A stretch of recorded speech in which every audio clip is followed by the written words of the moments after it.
अस्सलाम वालेकुम। आज का हमारा टॉपिक दोबारा यूज़ ऑफ़ आर्टिकल्स पे है। लेक्चर को स्टार्ट करने से पहले मैं बताती चलूँ कि आप मेरे channel daily dose of education को लाइक करें, शेयर करें और सब्सक्राइब करें और बेल आइकन पे क्लिक करके और वीडियोस को सेलेक्ट करें ताकि आपको नए आने वाली वीडियोस की नोटिफिकेशन मिलती रहे। तो आज का हमारा टॉपिक भी यूज़ ऑफ़ आर्टिकल्स पे है। आर्टिकल्स ऐसे हमारे पास वर्ड्स होते हैं जिनकी मिस्टेक से हमारा सेंटेंस गलत हो सकता है। हमने अभी प्रीवियस लेक्चर में आर्टिकल्स को पढ़ा कि कौन से हमारे पास वर्ड्स होते हैं जो कि वोवल वर्ड्स, जो मतलब जिनकी साउंड वोवल साउंड्स कहलाती है, उनके साथ हम एन वर्ड यूज़ करते हैं। और कॉन्सोनेंट वर्ड्स जिनकी साउंड होती है कॉन्सोनेंट साउंड, जो ए ई आई ओ यू के अलावा होते हैं, तो उनके साथ हम आ का वर्ड यूज़ करते हैं। या दा का, तो दा के लिए हमने पढ़ा था हमें रिवर्स, ओशंस, होली बुक और किसी भी रिलीजियस ग्रुप की बात हो रही हो तो उसमें हमने जो है दा आर्टिकल इस्तेमाल करना होता है उनके नाम के साथ। लेकिन हमारे पास जो कन्फ्यूजन बीच में आ गई थी वो थी कंट्री का नाम। कंट्री का नाम अगर हमारे पास सिंपलेस्ट वे में अगर चाइना हो, मालदीव्स हो, मलेशिया हो, इस तरह के अगर नाम हो किसी भी कंट्री के या सिटी के या इस तरह, तो हमारे पास दा का वर्ड यूज़ नहीं होता है। लेकिन अगर कुछ ऐसे हमारे पास होती हैं कंट्रीज़ तो जिसमें हम जो है वो फुल स्टॉप का इस्तेमाल करते हैं एब्रीविएशन के तौर पे, जो हमारे पास आते हैं नाम, तो उनके साथ हमारा दा लगाना ज़रूरी हो जाता है। कंट्री के केस में हम इस और उनके नेम के केस में हम दा के आर्टिकल को इस तरह इस्तेमाल करते थे। लैंग्वेज में अगर बात की जाए तो लैंग्वेज में हमने ये देखा कि लैंग्वेज जो है, अगर किसी सिंपल लैंग्वेज का नाम ले लिया जाए तो हमने जो है दा का आर्टिकल इस्तेमाल नहीं करना।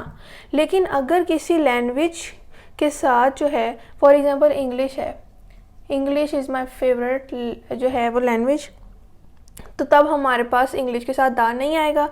लेकिन अगर हमें ये अगर सेंटेंस में कहा जाए कि English language is very difficult, यानी इस इंग्लिश जो कि एक नेम है लैंग्वेज का, उसके साथ वर्ड लैंग्वेज भी सेंटेंस में लिखा आ जाए, तो तब हमारा दा लगाना ज़रूरी हो जाता है, वरना सेंटेंस गलत हो जाता है। तो दा English language is very difficult, तो हमने दा लगाया क्योंकि इंग्लिश के साथ लैंग्वेज का वर्ड आया।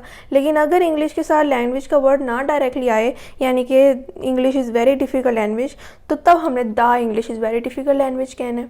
तो ये हमारे पास कुछ मेन पॉइंट्स हैं जो मैंने आपको क्लियर कर दिए। तो अब हमारे पास आज का जो रूल नंबर 1 है हम उसको डिस्कस कर लेते हैं। तो रूल नंबर 1 हमारे पास ये है कि अगर हमारे पास कोई मटीरियल नाउन हो, देखिए मटीरियल नाउन हमारे पास हो जाए या हमारे पास जो है एब्स्ट्रैक्ट नाउन हो जाए, ये दो चीज़ें, और साथ कॉमन नाउन, इन हम सब को जो है मटीरियल नाउन, एब्स्ट्रैक्ट नाउन और कॉमन नाउन को इकट्ठे हम इस रूल नंबर 1 में ही पढ़ेंगे। मैंने एक ही जो है वो रूल में तमाम रूल्स को जो है वो कलेक्टिवली डिस्कस करना है। मटीरियल नाउन किसी सेंटेंस में अगर आए तो उनके साथ हम दा का वर्ड यूज़ नहीं करते हैं, यानी इनसे पहले हम दा लगाएंगे तो सेंटेंस रॉन्ग हो जाएगा। उसी तरह अगर एब्स्ट्रैक्ट नाउन हमारे पास जो है वो किसी सेंटेंस में इस्तेमाल हो रहा हो तो उससे पहले भी दा नहीं लगेगा। ये मैच हो रहे हैं आपस में, इसी वजह से मैंने इन सबको इकट्ठे ही इस रूल में कर दिया है। कॉमन नाउन की बात की जाए तो कॉमन नाउन से पहले भी दा नहीं आता, सेंटेंस रॉन्ग हो जाता है। तो फिर हमने दा material noun, abstract noun, common noun के साथ कब लगाना है, तो पहले हम मटीरियल नाउन की बात कर लेते हैं। तो मटीरियल नाउन में वैसे तो दा नहीं आता, लेकिन अगर किसी मटीरियल नाउन को हमने किसी सेंटेंस में एज अ रेफरेंस यूज़ करना है तो तब हमने दा अगर ना लगाया तो वो सेंटेंस रॉन्ग हो जाएगा। हम इसकी एग्जांपल जो है वो यहाँ पर लिख लेते हैं। पहले हम मटीरियल नाउन की एग्जांपल डिस्कस करते हैं कि फॉर एग्जांपल पहले हम इस वाले रूल को समझ लेते हैं ना, कि अगर हम ये लिखते हैं द गोल्ड, गोल्ड हमारे पास मटीरियल नाउन है, इज़ अ प्रीशियस मेटल। अब हमें पता है कि गोल्ड मटेरियल नाउन है और यहाँ पर ये किसी ऐसा रेफरेंस इस्तेमाल नहीं हो रहा, ये सिर्फ इसको इंट्रोड्यूस किया जा रहा है कि ये एक प्रीशियस मेटल है, तो दा का इस्तेमाल नहीं होगा यहाँ पर कोई रेफरेंस नहीं दिया जा रहा गोल्ड का। तो gold is a precious metal, अब ये हमारे पास करेक्ट सेंटेंस है। उसी तरह अगर हम कहें कि मटेरियल नाउन जो गोल्ड है वो किसी जो है वो रेफरेंस के तौर पे इस्तेमाल हो तो दा लगेगा। हम अब देखते हैं गोल्ड को किस तरह रेफरेंस के तौर पे इस्तेमाल करेंगे। गोल्ड ऑफ, ये रॉन्ग सेंटेंस लिख रही हूँ, Arabia is better than the gold of America. अब इस सेंटेंस में हमारे पास ये जो गोल्ड है मटेरियल नाउन यहाँ पर 2 बार आ रहा है, लेकिन ये रेफरेंस के तौर पर इस्तेमाल हो रहा है कि गोल्ड अरेबिया का जो है वो बेटर है as compared to the gold of America. तो अब ये एक रेफरेंस के तौर पे यहाँ पर इस्तेमाल हो रहा है, रेफरेंस बन रहा है मटेरियल नाउन का सेंटेंस में। तो यहाँ पर हमारे पास मटेरियल नाउन से पहले द ज़रूर लगेगा, तभी ये सेंटेंस करेक्ट होगा। The gold of Arabia is better than the gold of America. तो ये हमारे पास है कि किस तरह हमने मटेरियल नाउन से पहले द नहीं लगाना जब वो एज अ रेफरेंस ना यूज़ हो रहा हो, और अगर वो एक रेफरेंस के तौर पे यूज़ हो रहा है किसी सेंटेंस में तो द लगाना ज़रूरी है। उसी तरह हम एब्स्ट्रैक्ट नाउन की बात कर लेते हैं। अब मैं इनका एक सेंटेंस नहीं लिखूंगी, डायरेक्ट जो है वो राइट सेंटेंस लिखूंगी, क्योंकि आपको मैंने मटेरियल नाउन के मुताबिक ये डिटेल में बता दिया। एब्स्ट्रैक्ट नाउन अगर हमारे पास वो चीज़ें होती हैं जिन्हें हम टच नहीं कर सकते हैं, तो अगर हमारे पास ये एज अ रेफरेंस इस्तेमाल नहीं हो रही तो द नहीं लगेगा। जैसे कि विजडम जो कि हमारे पास एब्स्ट्रैक्ट नाउन है, is a gift of God, ये हमारे पास राइट सेंटेंस है क्योंकि यहाँ पर wisdom is a gift of God ये रेफरेंस के तौर पे इस्तेमाल नहीं हो रहा, किसी इंसान के हमने विजडम की बात नहीं की। अगर हम किसी जो है एब्स्ट्रैक्ट नाउन को इंडिविजुअल केस जो है वो रिलेट करते हुए हम लेके चलें सेंटेंस में, तो तब वहाँ एक रेफरेंस बनता है। जैसे कि the wisdom of Solomon is a proverb.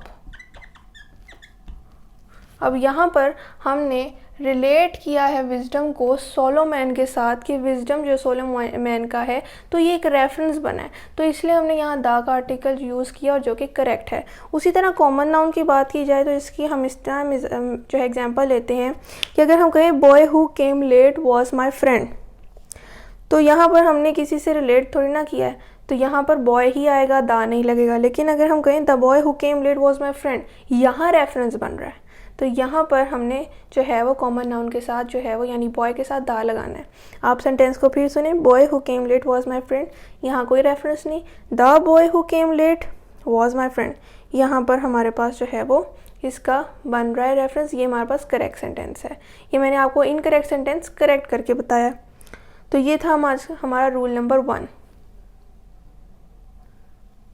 Rule number 2 है हमारा कि अगर किसी भी डिज़ीज़ का जिक्र किया जाए किसी सेंटेंस में तो उससे पहले हम द नहीं लगाते। फॉर एग्ज़ाम्पल कैंसर हमारे पास एक डिज़ीज़ है, मीज़ल्स हमारे पास जो है ये डिज़ीज़ के तौर पे यूज़ होते हैं, तो इनसे पहले द नहीं लगता। फॉर एग्ज़ाम्पल एक रॉन्ग सेंटेंस है, the cancer is a dangerous disease, तो यहाँ पर हम इसे करेक्ट सिंपली इस तरह करेंगे कि द को हम हटा देंगे और सी का वर्ड हम कैपिटल लगा देंगे। Cancer is a dangerous disease, यानी इसके साथ हमने द का आर्टिकल इस्तेमाल नहीं करना होता। उसी के साथ साथ हम इसमें ही डिस्कस कर लेते हैं कि हम किसी अगर ऐसे नाउन की बात करें जो कि अपनी जैसी तमाम जो है चीज़ों को उसका रेफरेंस बन जाएं, और एक नाउन जो है वो तमाम उस जैसे नाउन को जो है वो रिप्रेजेंट करे, तो उसके साथ भी हम जो है वो द का आर्टिकल ज़रूर लगाते हैं।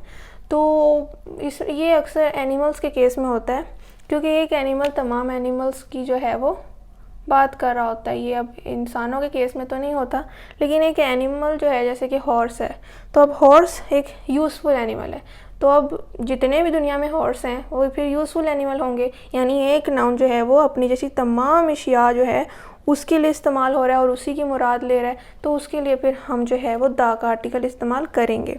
Horse is a useful animal,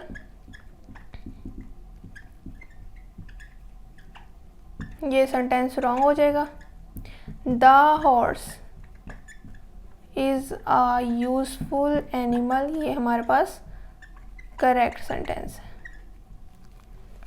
तो ये था आज का हमारा टॉपिक जिसमें हमने रूल नंबर 1 और रूल नंबर 2 को डिस्कस किया। आई होप आपको आज की टॉपिक की समझ आई होगी। अगर कोई क्वेश्चन हो तो आप कमेंट में ज़रूर पूछें। मैं फिर बताती चलूँ कि आप मेरे channel daily dose of education को लाइक करें, शेयर करें और सब्सक्राइब करें और बेल आइकन पर क्लिक करके ऑल वीडियोज़ को सिलेक्ट करें ताकि आपको नई आने वाली वीडियोज़ की नोटिफिकेशन मिलती रहे। शुक्रिया, अल्लाह हाफ़िज़।